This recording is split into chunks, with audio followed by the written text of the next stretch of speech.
Endgames are a very important part of chess, and a lot of people like to ignore that, thinking that since the game starts with the opening, that's more important. My strong belief is that it's very important actually to learn little technical endgame patterns, endgame tactics, endgame theories, and that's what we're doing right now. Here we're seeing something very simple in front of us, where there are only 2 queens on the board. However, we'll be building on this. Normally, when there are only the kings and a queen each left on the board, the game is a basic draw. People typically don't even play any further. Of course, it's an exception when one side or the other has the opportunity to immediately win the other side's queen. And that's what's happening here with a typical skewer that we're seeing. Check in the corner, the king must move away from the long diagonal and the queen falls. Okay, so this was really simple.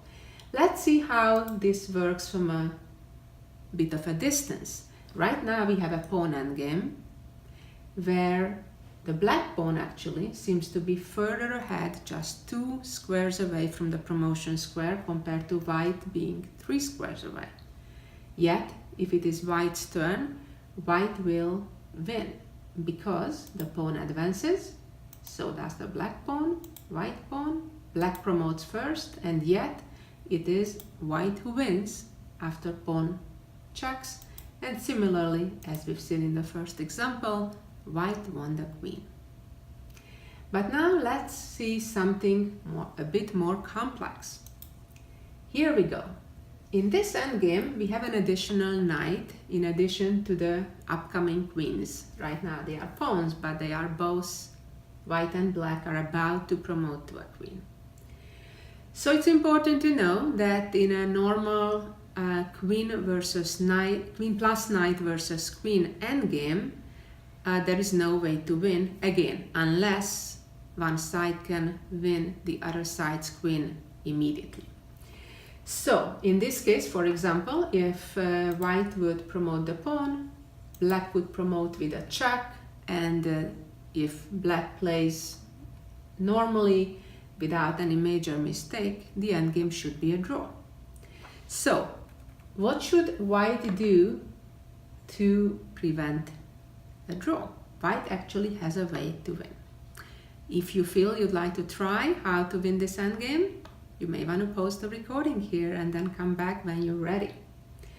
So white has 2 potential ways to win this endgame.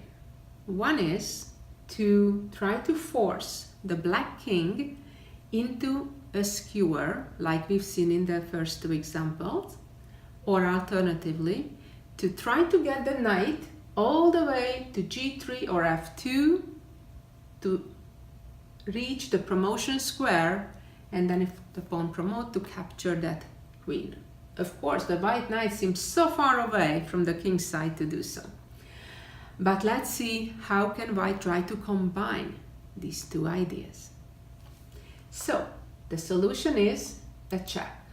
So now the king can go to a whole bunch of places, but if the king goes anywhere along the b file, for example to b4, then the white pawn promotes with a check, and of course black does not have the time to promote his own pawn.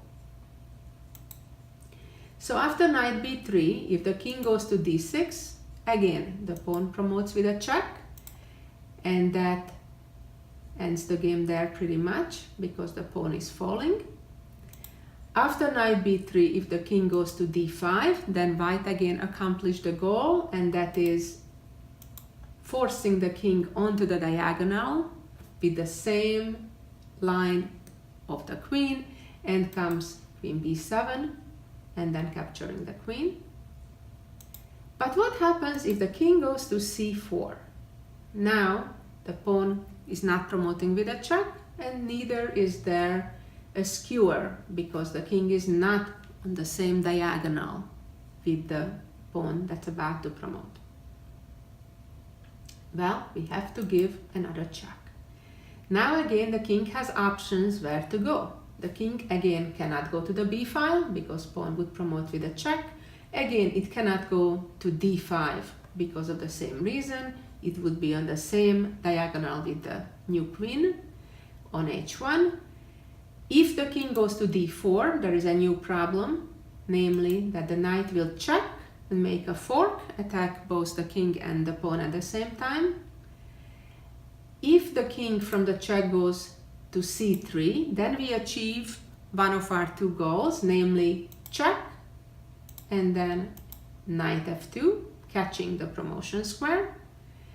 So lastly, the last option is move the king to d3. And now comes the beautiful key move that was actually invented by the composer of this beautiful endgame, Mr. Ericsson, back in 1965. And here the solution is knight e4. Again, combining all these ideas that we talked about.